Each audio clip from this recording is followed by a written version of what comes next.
In this video, I want to show you how to select and size your whole house fan. Basically, just to give you an overview of the concept of a whole house fan, you end up installing a whole house fan in your attic so that you're able to draw in the cold air through the windows into your attic, and then you push the hot air out of the attic through vents that are built into your gable and then your into your soffits. And then some houses, depending on the construction, could be vents along the out here in the thing. Then they could also have some ridge vents as well.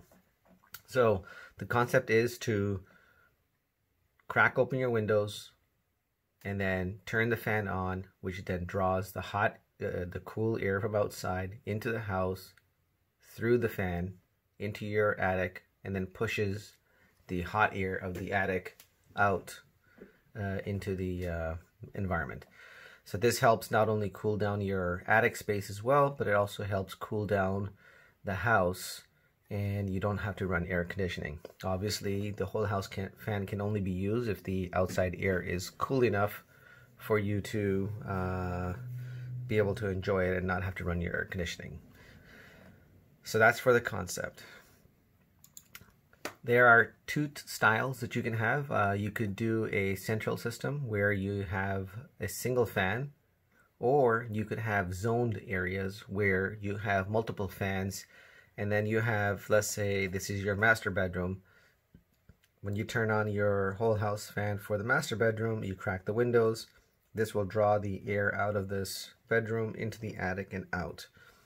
And then you could keep another household, a whole house fan for, you know, a separate area, which could be the rest of the house. Generally, this is the direction in which you want to go in, where we have a central system. In a two-story house, you know, or even if you had a single-story house, you could technically just open up the windows in certain rooms and turn the fan on to cool down those rooms, and not necessarily other rooms that you don't necessarily need to cool down. So for us, since we have an upstairs and downstairs, at nighttime we're going to be sleeping upstairs, so therefore what we're going to do is we're going to open up the windows upstairs, open them wide, just wide enough to allow enough air to come through, and then we turn the whole house fan, cooling the upstairs. Generally, that is the goal for us at the moment. But on weekends when we are home, we need to cool down the downstairs. We would then basically crack open the windows and then turn the whole house fan, sucking air in from the outside for the downstairs. Then that air will travel up the staircase area where we have the fan located up on top. And then the air will be escaping through the attic as well. Now we're going to move on to figure out the benefits of the whole house fan. The material that I'm showing you is from a document that Quite Cool has on the product guide. And if you were to correctly size a whole house fan for any size home, you could, in essence, be moving the entire air volume of a house 15 to 22 times per hour, or about one full air exchange every 4 to 5 minutes. And this is based on data that they have, and just take it for what it's worth. The other most important aspect of sizing the correct size or the unit for your house is you want to make sure that the best ventilation of the system is going to be based on 3:1 ratio. In other words, 3 CFM being moved for every 1 square foot of house that you have. So when trying to figure out the unit size for my house, I turned to a spreadsheet, and basically it can be a hand calculation that you do. For a 3,300 square foot home, if I were to use the best ratio of 3 CFM for every 1 square foot of house, I would need to have a fan that's able to push 9,900 CFM. The 2 to 1 ratio gives me 6,600 CFM, and the 2.5, which is if you're shooting for the middle of the range, is 8,250 CFM. One thing to note here is you definitely do not want to try to go for 2. I would say if your house is small, the ideal thing would be to shoot for the 3 to 1 ratio for sure. At the very least, a 2.5 to 1 for sure. I would not go to 2. It's a little bit of extra money, but I think it's well worth it, and I'll share with you in a bit my experience.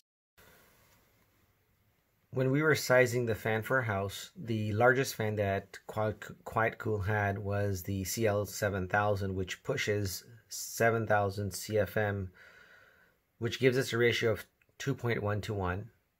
But if you were to look at the specs for the fan, you will see that according to the HVI 916 airflow test that the California Title 24 has, they rate the fan only at 5,300 CFM, which is about 2,000 CFM or a good 1,700 CFM lower than what the manufacturer is claiming. So that results in a 1.6 to 1, which is below the 2 to 1 ratio that we were looking for at the very least. I would say the very least is 2.5. So this kind of gives you an idea of, I don't know how honest the fan manufacturers are versus what the California Title 24 is saying. However, I would say just take this with a grain of salt. Obviously, their ratings are definitely going to be not accurate, I would say. Take them as a guideline. With this fan installed in our house currently, when I do open up the windows, it does take some time. So if you do have a larger home, another appropriate idea would be to choose to install 2 fans so that you can at least get a rating of 2.5. But for us, since we're only going to be doing half the house, in other words, perhaps maybe 2,000 square feet, at that point, if the CFM truly is 5,300, we're looking at a little over 2 to 1 ratio. So that is step number 2 in turn to determine the size of the fan that you're going to be doing. So the first would be to go with a central system. Number 2 would be to size the right CFM fan. The next criteria in trying to figure out the whole house fan selection is to see if you have enough attic openings to allow for that air to be pushed out. So you could have a fan that pushes out 7,000 CFM, but your attic openings can't handle it. What you're going to end up doing is building up pressure in your attic and not moving that much air. So your fan size, your maximum fan size, is then restricted by how much opening you have in your attic. And the rule of thumb, according to the guidelines that are given by Quiet Cool, is you should have at least 1 square feet for every 750 CFM the motor is rated for. So we're just going to go back to our spreadsheet, and in our spreadsheet you can see that I have a gable vent, I have a dormer vent, and then I also have some soffit vents. And we're going to go back in here and we look at this. So basically you could have, these are the different styles or types of vents that you could have. These are average sizes. You can go out there and measure it to be precise. This is not an average size. Ours is definitely much bigger than what they've shown here. But like I said, you want to walk around, the house to see what your soffit has. If you don't have any soffit vents, then you're going to have vents like these in the roof. And then you may be one of those homes that actually have a ridge vent or an eave vent of this style or a turbine style vent up on top. Anyhow, but generally what you're going to end up is a gable vent for sure, a dormer vent for sure. This is the vent that's going to be there for your HVA system, for your is going to be there due to your HVA system, especially your heater. The propane, the heater that runs on your natural gas. And then you're going to either have a soffit vent or you'll have one of these vents. So basically you go and measure the actual sizes, and then I'll show you in the spreadsheet how to calculate the square footage. So our gable vent that we have in the roof, we only have it on one side. We have two of them. They're 18 inches wide. They basically fit in between the studs, I guess, and then they're 24 inches tall. And at 2, that is about 6 square feet. So you basically, for those who don't know, 18 inches divided by 12, multiplied by 24, divided by 12, and then multiply that by 2 for a quantity of 2 to equal 6 square feet. We have 2 dormer style vents. They're basically the 14 by 8. We have 2 of them, so therefore we get a capacity of 1.6. And then we have some soffit vents around the whole house in that roof area, and that is 16 inches wide, 6 inches tall, total of 10, giving us a total square footage of 6.7 square feet.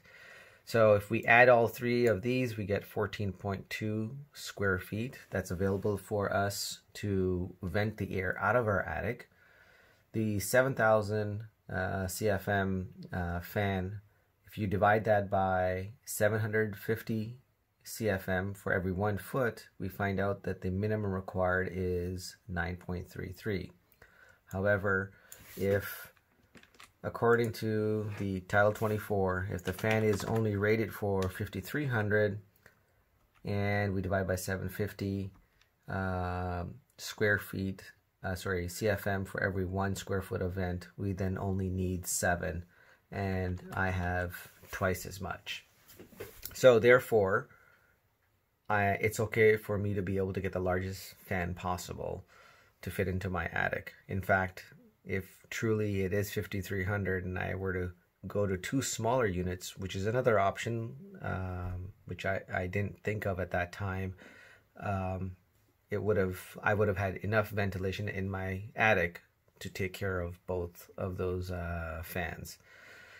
Now we're going to go back to our fans. So basically, now that we've got the fan size figured out, there are multiple options that you can look into. Quite Cool is one of the fans that we looked at. There's 2 other ones. They're about the same price. We ended up just simply selecting Quite Cool, and their product selection is pretty confusing, I felt, and so I just want to kind of walk you through their product line. So they basically have a classic line, they've got an Energy Saver line, Trident Pro, and a Stealth Pro. The classic line and the Trident Pro are the exact same fan. The Energy Saver and the Stealth Pro are the exact same as well. I had to call multiple times, talk to different dealers, and finally one person at Quite Cool went through and explained to me that the Trident Pro and the Stealth Pro were the only 2 models that were available through their dealers. However, the classic line and the Energy Savers are available on Amazon. They're available through Home Depot, through Lowe's. They give you a better warranty because you're going through their dealer. They said that the fans, the classic line and the Trident Pro, are identical. The color is the only difference. Those are both traditional motors. The Energy Saver and the Stealth Pro are your motors that don't have any bearings. They're bushless. So so that was a major thing. I could not find any documentation online that showed me the differences between all four of these. So I just want to show you the same thing side by side. So when you go to their website, you look at the classic fan selection and you look at the Trident Pro model. I chose the classic fan, but just to show you the Trident Pro model, which is available only through their dealers, they have similar, the 1.5, 1500, they have similar numbers, which is their CFMs. And if you look at the 7000, the one that we went with, and you compare it to the 7.0, you're looking at 7015 CFM versus 6924. So there's a slight difference on the low speed 5548 versus 5518. Again, not a whole lot of difference between the two. There may be some slight differences. I'm not sure exactly, but if you look at the California Untitled 24 testing method rating, the high is 5300, high is 5300 on here. Low is 4150, the low on here is 4100. So the wattage is the same. Basically, these are the same units. So just wanted to reiterate that. You'll pay a few $100s extra if you go through their dealers. You could find the same fan online for $300 to $400 cheaper. I purchased mine through Home Depot. It was about $350 to $400 cheaper than what I could get the Trident Pro for. The other thing that you want to consider is when you're looking at this thing is the Energy Saver, the Stealth Pro, both being brushless motors, come in 3-speed motors. So they have a high, medium, and low, whereas the Classic and the Trident Pro only come in 2-speed. They have a high and low. Now, in our setup, when you'll see the rest of the video, or I'll link you the video in the description below for the install of mine, I'm only going to be using it at the 1-speed, which is the high, because I'm going to use a wireless remote to start and turn on and off the fan. I'm not going to install it into my wall or anything like that. So this way I avoid all drilling, pulling wires, getting switches, and all of that stuff. And so therefore I'm avoiding a lot of headache. The only thing I have to do is cut a hole, hang the fan, and install the fitting into my roof.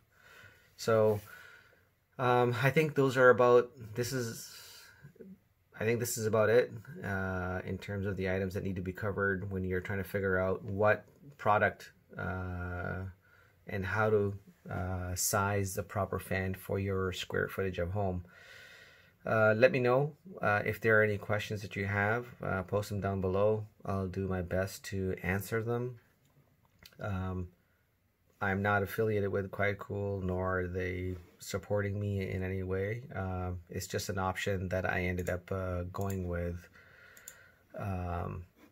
So let me know if there's any questions. I'll do the best to my ability to answer them. And thank you for watching. As always, please like and subscribe.